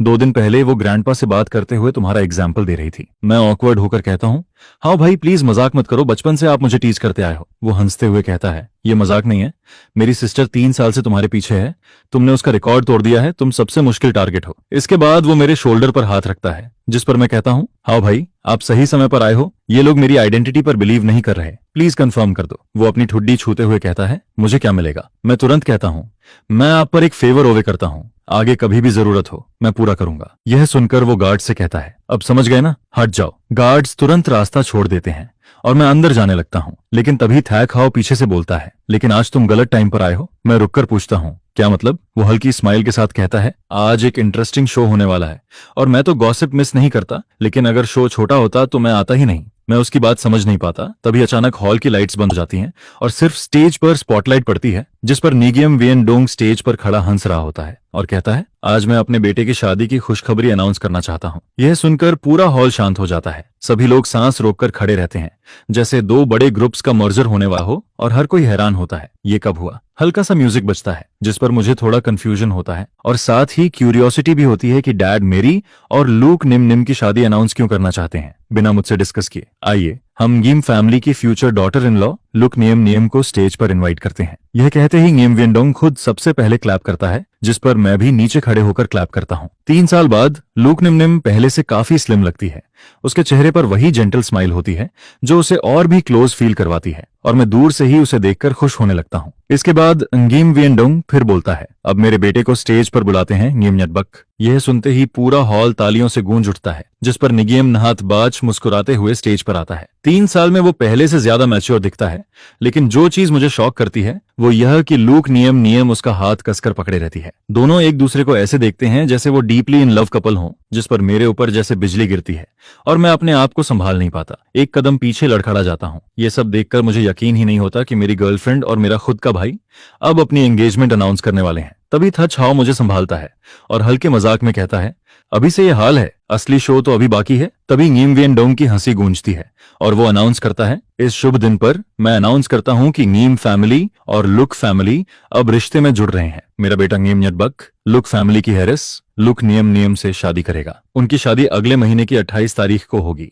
आज सिर्फ थाना निगरीम ग्रुप और लूक ग्रुप के 3 साल के मर्जर का सेलिब्रेशन नहीं है, बल्कि निगरीम निगरीम का बर्थडे भी है और साथ ही उनकी एंगेजमेंट पार्टी भी है। एंगेजमेंट पार्टी, ये 3 शब्द मेरे लिए जोरदार झटका बन जाते हैं, जिस पर मेरा दिमाग सुन्न होने लगता है और दिल में एक अजीब सा दर्द उठता है। 8 साल से जिसे मैं प्यार करता था वो अब मेरे ही भाई से एंगेजमेंट करने जा रही है, जिस पर मुझे समझ नहीं आता कि यह सब कैसे पॉसिबल है। लेकिन तभी गिम वियनडोंग आगे बोलता है, इस खुशी के मौके पर मुझे एक दुखद खबर भी देनी है। मेरा बड़ा बेटा नीमथन कल जिस फ्लाइट में था वो दुर्घटनाग्रस्त हो गई है और आज से मेरा सिर्फ एक ही बेटा है, निगियम नहातबाच। क्योंकि नीमथन अब नहीं रहा, इसलिए उसका इनहेरिटेंस राइट भी खत्म हो गया है और अब कंपनी की जिम्मेदारी नटबक और नियम नियम संभालेंगे। यह सुनते ही पूरा हॉल शॉक में चला जाता है और सब लोग चुपचाप मेरे लिए सिंपैथी फील करते हैं, लेकिन साथ ही चोरी छुपे निगियम नीतबाच और लूक नीम नीम को देखते हैं, जैसे फ्यूचर रूलर्स को जज कर रहे हों। मैं ये सब सुनकर अंदर से टूट जाता हूँ, जिस पर सोचता हूँ कि डैड ने मेरी मौत इतनी जल्दी एक्सेप्ट कर ली जैसे मेरी कोई वैल्यू ही नहीं थी, और अगर मैं सच में मर भी जाता तो क्या वो मुझे ढूंढते भी नहीं। इसके बाद वो कैजुअली बोलता है, 3 साल पहले मैंने नीमथन को बाहर भेजा था ताकि वो फ्रेग्रेंस टेक्नोलॉजी सीखे और वापस आकर कंपनी संभाले, लेकिन किस्मत को कुछ और ही मंजूर था। खैर, आज खुशी का दिन है, उसके बारे में बात नहीं करते, सब लोग ड्रिंक उठाइए और सेलिब्रेट कीजिए। यह कहकर वो ग्लास उठाता है और पूरा हॉल भी उसके साथ चीयर्स करता है, जिस पर मेरा दिल जैसे चीयर दिया जाता है। मैं स्टेज पर खड़े उस आदमी को देखता हूँ और यकीन नहीं कर पाता कि वो मेरा ही पिता है। इसके बाद लूक निम निम आगे आती है और सॉफ्टली बोलती है, डैड अब आपके पास मैं और नहात बाज हैं। हम दोनों आपका ख्याल रखेंगे, आप दुखी मत होइए। फिर नीमन्यट बच भी कहता है, हाँ डैड, आपने एक बेटा खोया है लेकिन एक बेटी पाई है, सब कुछ बैलेंस हो जाता है। दोनों उसके दोनों तरफ खड़े होकर उसे सपोर्ट करते हैं, जिस पर निगिम वियन डोंग खुश होकर उनके कंधे थपथपाता है। फिर वो कहता है, आज यहाँ लाम ग्रुप और वान होई ग्रुप के लीडर्स भी आए हैं, चलो तुम दोनों को उनसे मिलवाता हूँ। और वान अन, तुम भी आ जाओ, आगे बच्चों की जिम्मेदारी तुम्हें ज्यादा संभालनी होगी। जिस पर स्टेप मदर ट्यूंग वैन आना हंसते हुए कहती है, बिल्कुल, चाहे ये मेरे रियल बच्चे ना हो लेकिन मैं इनका पूरा ख्याल रखूंगी। यह देखकर मैं खुद को पूरी तरह आउटसाइडर फील करता हूँ, जिस पर मेरे हाथ कांपने लगते हैं और मुझे यकीन नहीं होता कि सिर्फ 3 साल में सब कुछ इतना बदल गया है। इसके बाद वो चारों हंसते हुए बाकी गेस्ट से मिलने जाते हैं और फिर खाने की टेबल की तरफ बढ़ते हैं। तभी मैं आगे बढ़कर बोलता हूँ, इतने खुश क्यों हो सब, क्या इंटरेस्टिंग हुआ है? मेरी आवाज सुनते ही उन चारों के चेहरे बदल जाते हैं और गिमन्यट बच शॉक होकर मुझे देखता है। भैया, आप वापस आ गए? मैं ठंडी नजर से कहता हूँ, क्यों, मुझे नहीं आना चाहिए था? वो घबरा कर कहता है, आप मरे नहीं? मैं तंज कसते हुए कहता हूँ, तुम चाहते थे कि मैं मर जाऊं? वो हड़बड़ाकर बोलता है, नहीं, ऐसा नहीं है। उसी वक्त नीम वियन डोंग भी शॉक्ड होकर कहता है, नीम थन, तुम्हारी फ्लाइट क्रैश हो गई थी, न्यूज में आया था कि कोई भी नहीं बचा। मैं ठंडी हंसी हंसता हूँ, तो आपने मुझे ढूंढने की कोशिश भी नहीं की, सीधा मेरी मौत अनाउंस कर दी? मैं अपने इमोशंस कंट्रोल नहीं कर पाता क्योंकि मेरा खुद का पिता मेरी मौत को इतनी आसानी से एक्सेप्ट कर लेता है। तभी स्टेप मदर हंसते हुए सिचुएशन संभालने की कोशिश करती है, थान, तुम भी ना, अगर बच गए थे तो एक कॉल कर देते, हमें पता है हम चारों कितने परेशान थे, पूरी रात सो नहीं पाए। मैं उसकी तरफ देखकर कहता हूँ, सच में? मुझे तो आप सब काफी खुश दिख रहे हो, बिल्कुल भी नहीं लग रहा कि आपने नींद खोई है। फिर मैं सीधे उनकी आंखों में देखते हुए कहता हूँ, या फिर आप सब खुश थे कि अब मेरी प्रॉपर्टी इनहेरिट कर सकते हो? ये सुनते ही नीम वेन डोंग गुस्से में चिल्लाता है, गिमथन, अपनी माँ से ऐसे बात करते हैं? मुझे पता है नटबच और नीम नीम की बात तुम्हारे लिए शौक है, लेकिन यहाँ इतने गेस्ट्स हैं, तुम्हें फैमिली की रेपुटेशन का ध्यान रखना चाहिए। ये चाइल्डिश बिहेवियर बंद करो। मैं गुस्से में कहता हूँ, और मेरी रिस्पेक्ट का क्या, उसका ध्यान कौन रखेगा? फिर मैं लूक निम निम की तरफ देखकर कहता हूँ, मैंने तुम्हें बहुत इंपॉर्टेंस दी, अगर तुम मुझे एक प्रॉपर एक्सप्लेनेशन दे देती तो शायद मैं फॉरगिव कर देता, लेकिन तुम्हें जरा भी गिल्ट नहीं है। जिस पर वो धीरे से कहती है, थान, ये मेरी गलती है, मैं सच बताने से डरती थी क्योंकि मुझे लगा तुम ऐसे ही रिएक्ट करोगे। मैं गुस्से में बोलता हूँ, रिएक्ट? मुझे मेरे अपने लोगों ने बिट्रे किया है और मैं चुप रहूं? अगर इन 8 सालों में एक दिन भी तुमने सच बोल दिया होता तो आज ये हालत नहीं होती। वो एक तरफ मुझसे प्यार करने की बात करती है, जिस पर दूसरी तरफ वो छुप कर मेरे ही छोटे भाई के साथ डेट पर जाती है। लुक निम, क्या यही तुम्हारा लव है? मैं यहाँ तक बोलता हूँ तो गुस्सा भी आता है और दिल भी टूटता रहता है। कल तक वो मैसेज करके कह रहा था कि वो मुझसे प्यार करता है और फिर आज अचानक इतना रशलेस कैसे हो जाता है? जिस पर वो कैजुअली बोलती है, फीलिंग्स जैसी चीजों को कौन पहले से प्रेडिक्ट कर सकता है? इसके बाद टोंगन गोक अनह अपना शॉल ठीक करते हुए ऊपर से समझाने वाले टोन में कहती है, निम निम और नहात बाच अभी एक दूसरे से बहुत प्यार करते हैं, जिस पर क्या तुम सच में चीये को अकेला छोड़ सकते हो? फिर वो आगे कहती है, फैमिली की बात है, इसे बड़ा इश्यू बनाने से अच्छा है तुम दिल बड़ा रखकर उन्हें ब्लेस कर दो, आखिर सब अपने ही हैं। निम निम तुम्हें चुने या नहात बाज को, फर्क ही क्या पड़ता है? यह सुनकर मैं अंदर से फट पड़ता हूँ। फर्क पड़ता है, बहुत फर्क पड़ता है। नटबच अलग है और मैं अलग हूँ, मैं इस ग्रुप का फ्यूचर हेयर हूँ, क्या ये सच नहीं है? जिस पर वो तुरंत बोलते हैं, तुम्हें सुनाई नहीं दिया, अभी तुम्हारे फादर ने अनाउंस किया है, अब नहात बाज भी हेयर है। और फिर कैजुअली कहते हैं, तुम सही समय पर आए हो, निम प्रेग्नेंट है, नहात बाज बहुत बिजी है, तुम उसकी हेल्प कर दो। ये सुनते ही मैं वहीं लड़खड़ा जाता हूँ जैसे बिजली गिरती है, मेरा पूरा शरीर सुन्न पड़ जाता है। मैं कांपती आवाज में बोलता हूँ, तुम लोग, मैं सोच भी नहीं सकता था कि तुम लोग इतने नीचे गिर सकते हो, बच्चे तक की बात हो गई है। जिस पर अनगोन नटबच मुस्कुराते हुए बोलता है, भाई कुछ महीनों में मेरा बच्चा पैदा होने वाला है, तुम अंकल बनने वाले हो, खुश हो ना? और फिर उसकी आंखों में साफ दिखता है वो प्रोवोकिंग एटीट्यूड, जो देखकर मैं सब समझ जाता हूँ। फिर वो और आगे बढ़कर कहता है, भाई तुम तो बचपन से अब्रॉड पढ़े हो, इतने नॉलेजेबल हो, हमारे बच्चे का नाम तुम ही रख दो। जिस पर उसे पता होता है कि मैं अंदर से कितना टूट रहा हूँ, फिर भी वो जानबूझकर मेरे जख्मों पर नमक छिड़कता रहता है। जिस पर नीम वियन डोंग भी अग्री करता है, आइडिया अच्छा है, अगर तुम्हें अनकंफर्टेबल लगता है तो बच्चे को गॉडफादर मान लो, नाम भी तुम ही रख दो। यह सुनकर मैं हंसता हूँ एक ठंडी हंसी के साथ, क्या ये मुझे चैरिटी दी जा रही है? अगर ये सब नहीं होता तो शायद मुझे कभी पता ही नहीं चलता कि मेरा अपना फैमिली इतना चीप हो सकता है। फिर मैं ठंडी आवाज में बोलता हूँ, ठीक है, इसका नाम नीमकिन ले रखते हैं, ताकि बड़ा होकर ये बच्चा तुम सबसे दूर ही रहे। यह सुनते ही तुंग नौकन जोर से चिल्लाती है, क्या तुम्हारी सारी अपब्रिंगिंग खत्म हो गई है? जिस पर मैं सीधा जवाब देता हूँ, पहले खुद को सिखाओ फिर मुझे सिखाना। इसके बाद मैं वाइन का ग्लास उठाता हूँ और नटबाज की तरफ बढ़ता हूँ। अगर तुम शादी करने वाले हो तो मुझे भी तुम्हें टोस्ट देना चाहिए। जिस पर वो अभी भी जेंटलमैन बनते हुए कहता है, मुझे खुशी है कि तुम सेफ वापस आ गए, हमारी शादी में तुम्हारा ब्लेसिंग चाहिए। मैं हंसते हुए बोलता हूँ, ठीक है, मैं विश करता हूँ कि तुम्हारा लाइनेज खत्म हो जाए, लेकिन तुम्हारे बच्चे बहुत हों। और ये बोलकर मैं सीधा वाइन उसके चेहरे पर फेंक देता हूँ। ये देखकर लुक निम निम गुस्से में बोलती है, अन्ना सिसिम थान, तुम हद पार कर रहे हो, चाहे कुछ भी हो, नाहतबाज तुम्हारा भाई है। तुम ऐसा कैसे कर सकते हो? बिल्कुल भी मैनर्स नहीं है तुम में। जिस पर नीम वियन डोंग भी शॉक हो जाता है, लेकिन मुझे अपने एक्शन में कोई प्रॉब्लम नहीं लगती, बल्कि मैं एक और ग्लास उठाकर लूक नियम नियम के सामने जाता हूँ और बोलता हूँ, ये टोस्ट तुम्हारे लिए है। अब से लेकर मरने तक हम कभी एक दूसरे का चेहरा नहीं देखेंगे। और फिर मैं वो ग्लास भी उसकी तरफ फेंक देता हूँ, जिस पर तोंग और कन रोकने की कोशिश करती है, लेकिन देर हो चुकी होती है। रेड वाइन उसके चेहरे पर गिरता है और उसका मेकअप पूरी तरह खराब हो जाता है। ये सब देखकर मेरा दिल कसकर जकड़ जाता है। मेरा अपना फादर और मेरी गर्लफ्रेंड किसी और के लिए ऐसे कंसर्न दिखा रहे हैं। क्या ये वही लोग हैं जिन्हें मैं फैमिली मानता था? फिर मैं ग्लास जमीन पर फेंक देता हूँ और गुस्से से नीगिम वियन डोंग की तरफ देखते हुए कहता हूँ, हमारा रिलेशन भी इसी ग्लास की तरह है, जो एक बार टूट गया तो फिर कभी जुड़ नहीं सकता। आज से हमारा रिश्ता खत्म है। तुम अपनी राह चलो, मैं अपनी राह चलता हूँ। इसके बाद मैं ऐसे निकलता हूँ जैसे एक घायल अकेला वुल्फ। बाहर कब से तूफान चल रहा होता है और मैं सीधे उस बारिश में चला जाता हूँ जो मुझे अंदर तक ठंडा कर देती है, जैसे रियलिटी मुझे झकझोर रही हो। मैं जोर जोर से हंसता हूँ, एक दर्द भरी हंसी। मुझे अपनी ही एग्जिस्टेंस एक जोक लगती है। मैं हंसता भी हूँ, रोता भी हूँ। बारिश लगातार मुझे भिगोती रहती है और मैं उस दर्द से निकल नहीं पाता। इसी बीच कई गाड़ियां हॉर्न बजाती हैं। लोग चिल्लाते हैं, पागल है क्या, हट यहां से, गाड़ी गंदी मत कर, रास्ते से हट।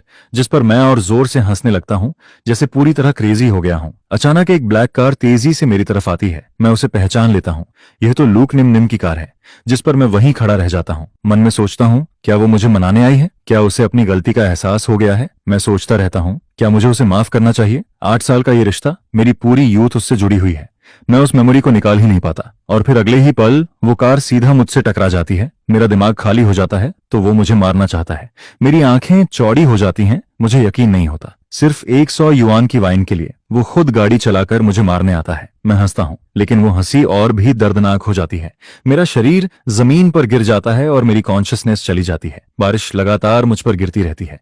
जमीन पर खून फैलता जाता है। तभी एक घबराई हुई आवाज आती है, मिस, किसी को टक्कर लग गई है? कार कंट्रोल नहीं हुई? बारिश में दिखा नहीं, जिस पर पीछे बैठी वुमन बिना पलक झपकाए ठंडे टोन में कहती है, हैंडल इट। लेकिन तभी ड्राइवर ध्यान से देखता है और कहता है, मिस, ये तो आपके हस्बैंड लगते हैं। जिस पर पीछे बैठी कॉक इनहुआन तुरंत रिएक्ट करती है। दरवाजा खोलकर तेजी से बाहर आती है। वो बिना रुके उसके पास जाती है, झुककर उसे उठाने की कोशिश करती है। सर्वेंट कहती है, मिस, अपना ख्याल रखिए। जिस पर वो तुरंत बोलती है, लिंची, डॉक्टर को घर बुलाओ। वो उसे कसकर पकड़ती है। इतनी भारी बारिश में वो क्या कर रहा था? उसके सिर के पीछे से खून निकलकर बारिश में मिल रहा होता है, जो उसके कपड़ों को भी लाल कर देता है। फिर वो जल्दी करने को कहती है, जिस पर ड्राइवर स्पीड बढ़ाता है। आखिरकार कार शांग विला एरिया पहुंचती है, जो ईस्ट सिटी का सबसे एक्सपेंसिव प्लेस माना जाता है और यही को किन्हुआन का घर होता है। जिसके बाद वो जल्दी जल्दी अंदर जाती है और डॉक्टर्स की टीम भी उसके पीछे पीछे आती रहती है। लेकिन जैसे ही वो रूम में पहुंचती है, सर्वेंट्स शॉक होकर कहते हैं, मिस, जो हमेशा साफ सुथरी रहती है, आज वो एक पूरी तरह भीगे हुए आदमी को अपने बेड पर लिटा रही है। और वो भी एक आदमी होता है। जिस पर डॉक्टर्स और नर्सेज एक दूसरे को कंफ्यूज होकर देखते रहते हैं। फिर वो पूछते हैं, मिस, क्या हमें इस पेशेंट के वुंड्स बैंडेज नहीं करने हैं? जिस पर वो तुरंत गुस्से में बोलती है, सब बाहर जाओ, अभी के अभी बाहर जाओ। यह सुनकर सब लोग हैरान रह जाते हैं कि मिस आखिर करना क्या चाहती है। तभी एक सर्वेंट पानी का बेसिन लेकर अंदर आता है और जैसे ही सब बाहर जाते हैं, वो खुद मेरे भीगे हुए शर्ट को उतारने लगती है और मेरे बॉडी को बार बार टॉवेल से साफ करने लगती है। जिस पर बाहर खड़े लोग आवाज सुनकर अंदर झांकते हैं और देखते हैं कि फो थान हुआन खुद मेरे बॉडी को वाइप कर रही है। फिर तुरंत कहती है, जल्दी से ट्रीटमेंट शुरू करो। जिस पर साइड में खड़ी सर्वेंट एक्साइटेड होकर देखती रहती है, जैसे वो मुझे ऊपर से नीचे तक ऑब्जर्व कर चुकी होती है और बोलती है, ये काम नर्स को दे देते तो भी हो जाता, या मुझे ही दे देते, मैं इसको खुद करने की क्या जरूरत है? तभी मैं अचानक डॉक्टर का कोट पकड़ लेता हूँ और दर्द में बड़बड़ाता हूँ, मत जाओ। जिस पर डॉक्टर झांग घबरा जाता है और जल्दी जल्दी मेडिसिन लगाता है, जिससे दर्द और बढ़ जाता है और मैं ठंडी सांस खींचता हूँ। यह देखकर फो थान हुआन उसे धक्का देकर हटाती है और कहती है, इतनी सी चीज भी ठीक से नहीं कर सकते। फिर वो खुद मेरे वन पर दवा लगाती है। जिस पर मैं दर्द में पूछता हूँ, मेरे साथ ऐसा क्यों कर रही हो, क्यों? इसके बाद वो तुरंत आदेश देती है, पता लगाओ हान के साथ क्या हुआ है। जिस पर सर्वेंट जवाब देता है, जी मिस, अभी पता करता हूँ। फिर वो एक और ऑर्डर देती है, घर के सारे सर्वेंट्स बदलकर मेल कर दो, क्योंकि अब तक वो किसी भी आदमी के करीब नहीं रहती थी, इसलिए सारे सर्वेंट्स फीमेल थे और इसी वजह से उसे खुद मुझे वाइप करना पड़ा था। कुछ देर बाद मैं होश में आता हूँ। सर्वेंट मुझसे कहता है, सर आप जाग गए, मैं आपकी देखभाल के लिए असाइंड हूँ। मैं इधर उधर देखते हुए पूछता हूँ, ये जगह कहाँ है? जिस पर वो जवाब देता है, ये शियान विला एरिया है, ईस्ट साइड का सबसे एक्सपेंसिव प्लेस, और यही मिस का घर है। मैं हैरान होकर पूछता हूँ, मैं यहाँ कैसे आया? जिस पर वो बताता है, एक्सीडेंट हुआ था, मिस की कार से टक्कर लगी थी, क्या आपको याद नहीं? मैं याद करने की कोशिश करता हूँ। तभी सिर के पीछे दर्द उठता है और वो बताता है, गिरते वक्त आपको चोट लगी थी, ज्यादा डीप नहीं है, मिस ने खुद बैंडेज किया है। फिर मुझे धीरे धीरे सब याद आने लगता है और मैं उठने की कोशिश करता हूँ, लेकिन सर्वेंट मुझे रोक देता है और कहता है, क्या आपको हमारी मिस याद नहीं? मैं सिर हिलाकर कहता हूँ, नहीं, एक्सीडेंट के बाद मुझे कुछ भी याद नहीं। जिसने मुझे बचाया उसे मैं देख भी नहीं पाया। फिर मैं पूछता हूँ, तुम्हारी मिस कहाँ है? जिस पर वो कहता है, वो बाथ लेने गई हैं। आपको बचाने के चक्कर में वो खुद भीग गई थी। मैं अपने ऊपर बाथरोब देखकर हैरान होता हूँ और पूछता हूँ, ये कपड़े कब बदले गए? जिस पर सर्वेंट बताता है, आपको कोल्ड ना हो इसलिए हमने चेंज करवाया। मैं थोड़ा हेजिटेट होकर पूछता हूँ, ये कपड़े किसने पहनाए मुझे? क्या तुमने? जिस पर वो कैजुअली बोलता है, और कुछ चाहिए क्या सर? मैं ऑकवर्ड होकर मना कर देता हूँ। फिर पूछता हूँ, मेरे कपड़े कहाँ हैं? जिस पर कहता है, वॉश करके ड्रायर में रखे हैं, अभी लेकर आता हूँ। और वो बाहर चला जाता है। इसके बाद मैं आसपास का रूम देखता हूँ। सब कुछ लग्जरी से भरा होता है।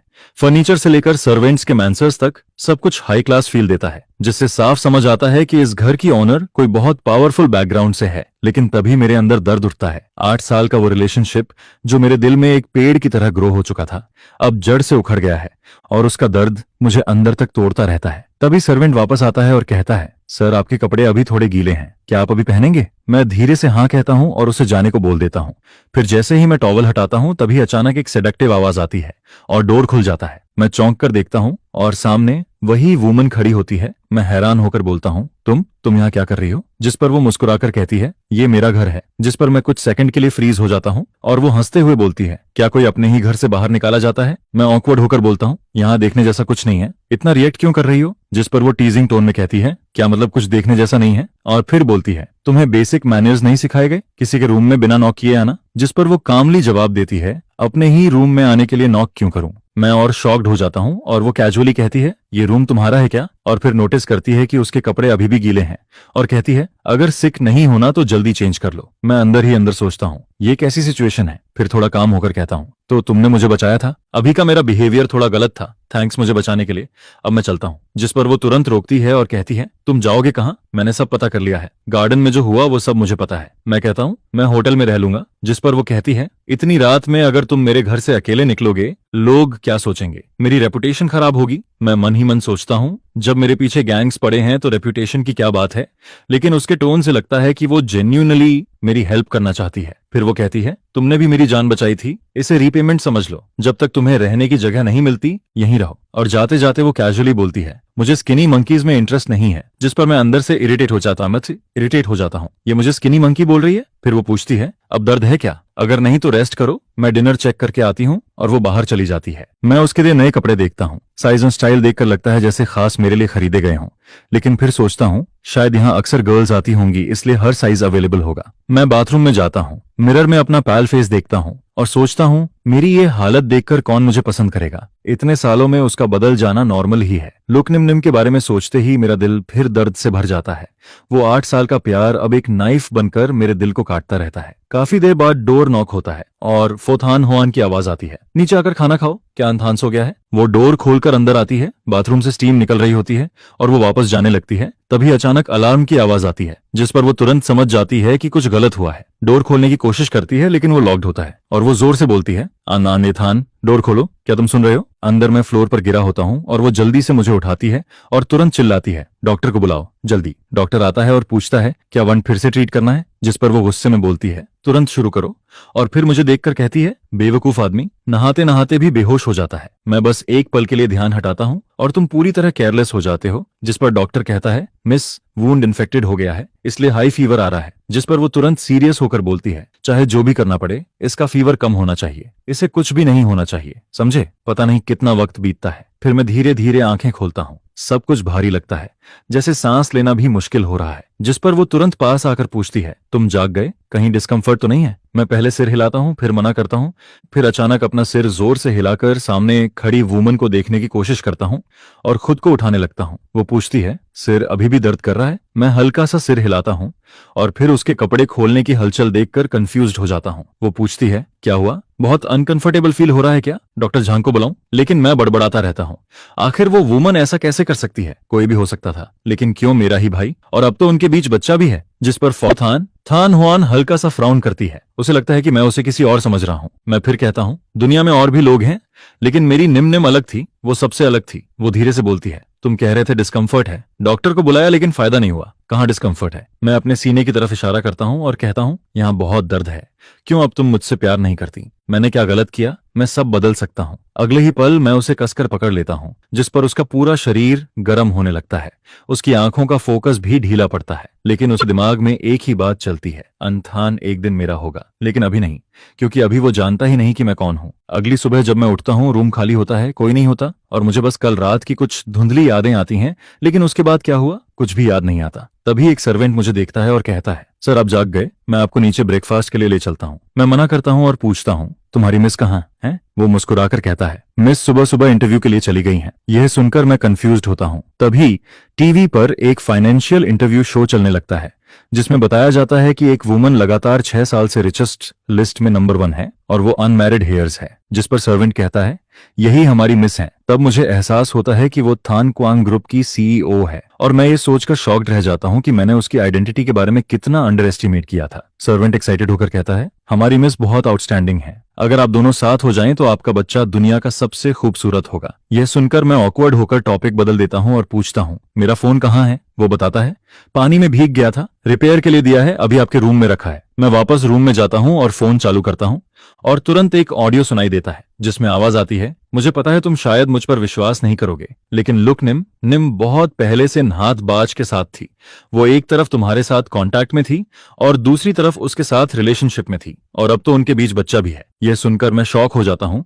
फिर दूसरी आवाज कहती है, क्या उसने ऐसा किया? फिर पहली आवाज बोलती है, मुझे भी कल ही पता चला, उसके बर्थडे पर वो मेरे भाई से एंगेजमेंट कर रही थी, और उसी दिन मुझे पता चला कि कंपनी मर्जर को 3 साल हो चुके हैं। दूसरी आवाज हैरानी से पूछती है, क्या 3 साल से? तुम्हें अभी पता चला? जिस पर वो खुद को कोसते हुए कहता है, क्या मैं इतना बेवकूफ हूँ? मेरी ऑन प्रॉपर्टी में भी चेंजेस हो गए हैं, अब नाहतबाज चेयरमैन बन गया है। दूसरा कहता है, ये कैसे हो सकता है? विल में तो उनका नाम नहीं था। साफ है कि उन्होंने प्लान बनाकर सब कंट्रोल किया है। फिर वो गुस्से में कहता है, मैं वापस आकर तुम्हारे लिए जस्टिस लूंगा। जिस पर मैं जल्दी से रोकता हूँ, नहीं, सिचुएशन ऑलरेडी बहुत मेसी है। मैं कहता हूँ, इनहेरिटेंस के लिए 2 कंडीशंस हैं, जो पहले पूरी करेगा वही सक्सेसर बनेगा। दूसरा पूछता है, कौन सी कंडीशंस? मैं बताता हूँ, पहली कंडीशन है QV13 परफ्यूम को पहचानना और रिक्रिएट करना, जो मेरे ग्रैंडफादर की लास्ट क्रिएशन थी। वो पूछता है, QV13 क्या है? मैं समझाता हूँ, ये एक परफ्यूम है जो उन्होंने मरने से पहले बनाया था, लेकिन अभी तक लॉन्च नहीं हुआ, और 3 साल पहले फादर मुझे अब्रॉड भेजते हैं इस स्किल को सीखने के लिए। दूसरा कहता है, तुम्हारे फादर इतने कनिंग हैं, वो तुम्हें आसानी से इनहेरिट करने देंगे ऐसा लगता है? मैं धीरे से कहता हूँ, पहले मुझे भी ऐसा लगता था, लेकिन 3 साल बाद वापस आया तो सब कुछ बदल चुका था। वो पूछता है, क्या तुमने QV13 बना लिया? मैं सिर हिलाता हूँ, नहीं, ये बहुत कॉम्प्लेक्स है। मैं बचपन से सेंस पहचान सकता हूँ, लेकिन इसमें सिर्फ 1 से 2 कंपोनेंट्स ही पहचान पाया हूँ, और इसका टाइमिंग भी बहुत प्रिसिज है।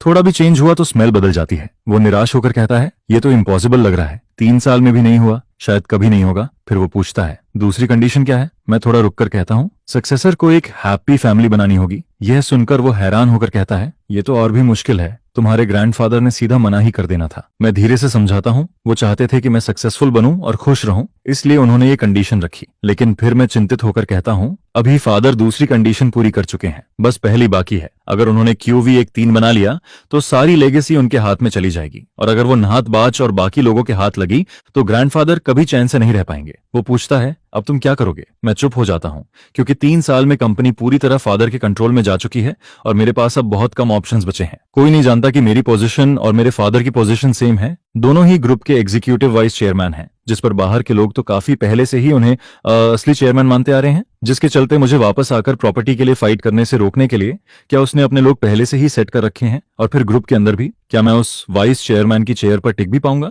यह सोचकर ही मुझे नीचे गिरा दिया जाता है। जिस पर मैं सोचता हूँ कि डीट्रुक का क्या? तुम उसे उन लोगों के सामने लेकर जाओगे तो क्या फायदा होगा? और फिर डीट्रुक को घर पर ही छोड़ा हुआ है। 3 साल पहले जब मैं बाहर गया था तब भी उसे साथ नहीं ले गया, तो अब वापस आकर कैसे लाऊंगा? जिस पर वो कहता है कि ऑब्वियसली तुम्हें जाकर उसे लाना ही होगा, क्योंकि तुम्हारे हिसाब से थान नहान ग्रुप तुम्हारे ग्रैंडफादर की पूरी लाइफ की मेहनत है, जिसे तुम्हें हर हाल में वापस लेना होगा, वरना अगर यह आउटसाइडर्स के हाथ लग गया तो तुम्हारे ग्रैंडफादर कभी चैन से नहीं रह पाएंगे। यह सुनकर मैं सोचता हूँ कि यह सब तो पहले से ही मेरा था, फिर मैं इसे किसी और के हाथ कैसे दे सकता हूँ? अगर पहले की बात होती तो मैं बिना कुछ सोचे पूरी इनहेरिटेंस अपने फादर को दे देता, लेकिन अब सब कुछ बदल चुका है, क्योंकि अब वो पहले जैसे अच्छे फादर नहीं रहे जो मुझे पहले की तरह केयर करते थे। या शायद सच ये है कि वो कभी अच्छे थे ही नहीं, बस मैं ही अब तक समझ नहीं पाया था। इसके बाद मैं खुद से कहता हूँ कि बड़ी मुश्किल से एक बार घर लौटा हूँ, और मैं बिल्कुल भी नहीं चाहता कि कोई मेरी कमजोरी देखे। जिस पर एक सर्वेंट पूछता है, यान सर आप कहीं जा रहे हैं क्या? और फिर कहता है कि मिस ने ऑलरेडी कहा है कि जब तक आप पूरी तरह रिकवर नहीं हो जाते तब तक आपको कहीं नहीं जाना चाहिए। जिस पर मैं जवाब देता हूं कि मैं बस बाहर थोड़ी फ्रेश एयर लेने जा रहा हूं और क्या वो मेरी फ्रीडम भी कंट्रोल करेगी। ये सुनकर वो घबराकर कहता है कि अगर आप चले गए तो मैं मिस को क्या जवाब दूंगा। जिस पर वो प्रपोज करता है कि पहले वो कॉल करके मिस को इन्फॉर्म कर दे ताकि बाद में उसे पनिशमेंट न मिले, क्योंकि वरना उनकी लाइफ बहुत मुश्किल हो जाएगी। जिस पर मैं हंसते हुए कहता हूं कि क्या तुम्हारी मिस कोई वाइल्ड बीस्ट है जो इतनी डरावनी है। यह सुनकर वो हिचकिचाते हुए सिर हिलाता है और कहता है कि वो बीस्ट से भी ज्यादा डरावनी है। जो हम लोग देखते हैं वो बस उसका जेंटल साइड है, लेकिन अगर वो सच में गुस्सा हो जाए तो पूरा डोंगथान हिल जाता है। जिस पर मैं कहता हूं कि अगर वो इतनी ही डेंजरस है तो मैं खुद उससे बात कर लूंगा, तुम्हें टेंशन लेने की जरूरत नहीं है। और फिर मैं फोथान हुआन को कॉल करने ही वाला होता हूं कि तभी एक अननोन नंबर से कॉल आता है जो सामने फ्लैश होता है। और नॉर्मली तो मैं इसे इग्नोर कर देता, लेकिन इस बार मुझे फील होता है कि सामने वाला कौन है। शायद फोथान हुआन ही है। मैं कॉल उठाकर कहता हूं, हेलो कौन। जिस पर दूसरी तरफ से आवाज आती है, मुझे याद है। यह सुनकर मैं चौंकता हूं और कहता हूं कि तुम कैसे। जिस पर वो हंसते हुए कहती है कि लगता है तुम अभी भी मुझे याद रखते हो। फोन मिस ने तुम पर गहरी छाप छोड़ी है। फिर वो पूछती है कि तुम वापस देश आ गए और मुझे बताया भी नहीं। क्या मुझे तुम्हें रिसीव करने नहीं आना चाहिए था। जिस पर मैं सीधा कहता हूं कि मुझे तुमसे बस एक काम चाहिए, मुझसे दूर रहो जितना दूर रह सकती हो। इसके बाद मैं सोचता हूं कि जरूर हाव ने उसे बता दिया होगा कि मैं वापस आ गया हूं, नहीं तो वो इतनी जल्दी यहाँ कैसे आ जाती। और जैसे ही मैं कॉल कट करता हूं, एक सुपर कार मेरे सामने आकर रुक जाती है, जिसमें से वो निकलकर कहती है, थन बहुत समय हो गया मिले हुए, तुम काफी वीक लग रहे हो, सब ठीक है। जिस पर मैं ठंडे लहजे में कहता हूं कि इससे तुम्हारा क्या लेना देना। फिर मैं रास्ता बदलकर जाने लगता हूं, लेकिन वो फिर भी पीछा नहीं छोड़ती, जिसे देखकर मैं सोचता हूं कि यह औरत पहले भी ऐसी ही थी। कॉलेज के टाइम से ही मेरे पीछे चिपकी रहती है, जैसे कोई च्यूइंग गम हो, किसी भी तरीके से हटती नहीं। बड़ी मुश्किल से वो 3 साल के लिए बाहर गई थी, जिससे मुझे थोड़ी शांति मिली थी, लेकिन अब जैसे ही मैं वापस आया हूं वो फिर से चिपक गई है। और फिर मैं सोचता हूं कि यह कैसी लड़की है, एक तरफ मुझे प्योर्स करती है और दूसरी तरफ बाकी लड़कों को भी इग्नोर नहीं करती। इतनी केयरलेस नेचर वाली लड़की में मैं कैसे फॉल कर सकता हूं। जिस पर वो फिर से कहती है, थान तुम कहां जा रहे हो, हम साथ चलते हैं। और फिर खुद ही सोचती है कि अगर यह आदमी उसका हो जाए तो कितना अच्छा होगा। इसके बाद वो इंसिस्ट करती है कि वो मुझे ड्रॉप कर दे, जिस पर मैं उसे घूर कर देखता हूं और सोचता हूं कि इसके दिमाग में हमेशा कुछ न कुछ चाल चलता रहता है। और फिर मैं उसे टॉन्ट मारता हूं कि इतने सालों में क्या तुम किसी और आदमी को अट्रैक्ट नहीं कर पाई, या तुम्हारी चार्म कम हो गई है इसलिए अब मेरे पास वापस आई हो। जिस पर वो कॉन्फिडेंट होकर कहती है कि उसे कभी लोनलीनेस फील नहीं होती और बाकी मर्दों से वो ऑलरेडी बोर हो चुकी है, सिर्फ मैं ही हूं जो उसे अभी भी अट्रैक्ट करता हूं। फिर वो पूछती है कि क्या मेरे दिल में अभी भी लोएन है, और ये भी कहती है कि क्या मैंने नहीं सुना कि उसने चीट किया था, और वो भी मेरे ही ब्रदर के साथ। जिस पर मैं गुस्से में कहता हूं कि इससे तुम्हारा कोई लेना देना नहीं, लेकिन वो कहती है कि मेरा हर मैटर उससे जुड़ा हुआ है। इसके बाद वो मुझे कार में बैठने के लिए कहती है, लेकिन मैं उसे हटने के लिए बोलता हूं। जिस पर वो सार्कास्टिक होकर कहती है कि पहली बार किसी ने उसे रास्ता रोकने वाला कहा है, और फिर खुद की तारीफ करते हुए कहती है कि उसकी प्रेजेंस इस रोड के लिए भी ऑनर है। जिस पर मैं इरिटेट होकर कहता हूं कि क्या वो थोड़ी सेल्फ रिस्पेक्ट रख सकती है। जिस पर वो हंसते हुए कहती है कि उसने अपनी सेल्फ रिस्पेक्ट तो उसी दिन छोड़ दी थी जब उसने मुझे चेस करना शुरू किया था। फिर वो कहती है कि मैं हमेशा से अलग रहा हूं, जो बातें कोई नहीं कहता वो मैं सीधा कह देता हूं, और उसे यही बात पसंद है। तभी एक सर्विस कार आती है और मैं ड्राइवर से थान नहम विला चलने को कहता हूं और थैंक्स बोलकर उसमें बैठ जाता हूं। जिस पर वो पीछे से कहती है कि इतनी लग्जरी कार छोड़कर टैक्सी में क्यों जा रहा हूं, और फिर खुद सोचती है कि वो मुझसे इतना इरिटेट क्यों होती है, जबकि बाकी लोग तो मेरे साथ होना चाहते हैं, लेकिन मैं ही अलग हूं, और शायद इसी वजह से उसे मुझ में इंटरेस्ट और बढ़ता जाता है। इसके बाद वो मेरी कार के पास आकर कहती है कि मेरी हालत दिन ब दिन खराब होती जा रही है और ऐसी कार में बैठना डेंजरस है। अगर मुझे कुछ हो गया तो वो किससे शादी करेगी। जिस पर मैं ब्लंटली कहता हूं कि मैंने कब कहा कि मैं उससे शादी करूंगा, और फिर उसे याद दिलाता हूं कि वो रॉन्ग साइड में कार चला रही है और ट्रैफिक रूल्स भी नहीं समझती। यह सुनकर वो हंसते हुए कहती है कि क्या मैं उसकी चिंता कर रहा हूं, और वार्निंग देती है कि जब तक मैं उसके फीलिंग्स एक्सेप्ट नहीं करता वो मेरा पीछा नहीं छोड़ेगी, और अगर उसे कुछ हुआ तो मुझे उसकी हाफ लाइफ तक केयर करनी पड़ेगी। जिस पर मैं ड्राइवर से कहता हूं कि उसकी कार को क्रॉस कर दो, लेकिन ड्राइवर डरते हुए कहता है कि रोड की स्पीड लिमिट 40 है और वो ऑलरेडी 39 पर चला रहा है, और फिर धीरे से कहता है कि कौन उस मिस की कार को ओवरटेक करने की हिम्मत करेगा, यह तो सीधा मौत को बुलाने जैसा है। जिस पर वो पीछे से हंसते हुए कहती है कि कम से कम ड्राइवर समझदार है। यह सब देखकर मैं अंदर ही अंदर इरिटेट होता रहता हूं, क्योंकि उसका एरोगेंट बिहेवियर मुझे बिल्कुल पसंद नहीं आता। वो अपने फैमिली बैकग्राउंड के दम पर रूल्स को इग्नोर करती है और जैसे चाहे वैसे ड्राइव करती है, जैसे पूरा रोड उसी का हो। और इसी बीच बस में बैठे कुछ यंग लोग उसे उस चमकदार सुपर कार में आगे ड्राइव करते हुए देखते रहते हैं। गाड़ी में बैठी वो औरत इतनी खूबसूरत लगती है जिसे देखकर लोग आपस में कहते हैं कि क्या वो थैक फैमिली की इल्डस्ट मिस नहीं है, और मैगजीन से भी ज्यादा सुंदर दिखती है। यह सुनकर थत चान चान हल्के से अपनी उंगली को किस करती है और फिर उनकी तरफ फ्लाइंग किस भेजती है, जिस पर बस में बैठे यंग लोग जोर जोर से चिल्लाने लगते हैं, जिस पर बाकी कार्स में बैठे लोग भी एक्साइटमेंट में बाहर निकलने लगते हैं और फिर कोई भी अपनी गाड़ी की परवाह नहीं करता। हर कोई उसे घेरने लगता है, जिसके चलते कुछ ही देर में पूरी रोड जाम हो जाती है और साइड में केओस बढ़ता ही जाता है। हॉर्न की आवाजें लगातार गूंजती रहती हैं, लोगों की चीखें और उसकी फेक एलिगेंस वाली फ्लाइंग किस सब कुछ मिलकर सीन को और मेसी बना देते हैं। मैं भीड़ के बीच पूरी तरह फंस जाता हूँ, ना आगे बढ़ पाता हूँ और न पीछे हट पा रहा हूँ। यह देखकर मेरा गुस्सा धीरे धीरे एक्सप्लोड होने लगता है, क्योंकि थान नहान ग्रुप के हजारों लोगों की मेहनत यूं बर्बाद नहीं हो सकती और ना ही मैं यहाँ इस दिखावे से डील करने आया हूँ। इसके बाद मैं अपना चेहरा सख्त करते हुए भीड़ को जोर से धक्का देता हूँ और आगे बढ़ता हूँ, जिस पर मैं चिल्लाकर कहता हूँ, ताचान चान तुरंत रास्ते से हट जाओ, मेरा काम मत बिगाड़ो। लेकिन वो जरा भी ध्यान नहीं देती, बल्कि मुस्कुराते हुए कहती है कि मैं वो आदमी हूँ जिससे वो सालों से सीक्रेटली प्यार करती है और आगे कहती है कि बाद में नहान थान में सब लोग मेरी हेल्प जरूर करें। यह सुनते ही आसपास के लोग और ज्यादा एक्साइटेड हो जाते हैं और सभी अपने फोन्स निकालकर मेरी तरफ करने लगते हैं, जिस पर मैं उसका हाथ जोर से झटक देता हूं और बेहद ठंडी आवाज में कहता हूं कि मेरा और उसका कोई रिलेशन नहीं है और अगर वो फिर भी डिस्टर्ब करेगी तो मैं बिल्कुल भी पोलाइट नहीं रहूंगा। जिस पर वो पीछे लड़खड़ा कर एक कदम हटती है और कहती है, अंथन, मैं तो बस तुम्हारी हेल्प करना चाहती थी। जब नीम नीम नीम और नीम नटबट तुम्हारे साथ ऐसा कर रहे थे तब सिर्फ मैं ही थी जो सच में तुम्हारे लिए अच्छी थी। यह सुनकर मैं साफ कह देता हूं कि मुझे उसकी हेल्प नहीं चाहिए और वो तुरंत हट जाए। इसके बाद मैं सोचता हूं कि मुझे जल्दी से विला जाकर डी चुक लेना है, लेकिन उसे यहां और ड्रामा करने नहीं दे सकता। तभी एक तेज लाइट भीड़ को चीरते हुए सामने आकर रुकती है और धीरे धीरे एक कार मेरे सामने रुकती है, जिसे देखकर सब लोग अचानक शांत हो जाते हैं और फिर कार का विंडो नीचे आता है, जिस पर अंदर बैठा आदमी बस दो शब्द कहता है, बैठो। उसकी आवाज काम होती है लेकिन उसे इग्नोर करना पॉसिबल नहीं होता, जिस पर मैं बिना हेजिटेट किए डोर खोलकर अंदर बैठ जाता हूं और जैसे ही डोर बंद होता है बाहर का पूरा केओस अचानक कट हो जाता है। कार के अंदर क्लीन और शांत माहौल होता है। हल्की सी खुशबू मेरे अंदर की बेचैनी को काम करने लगती है।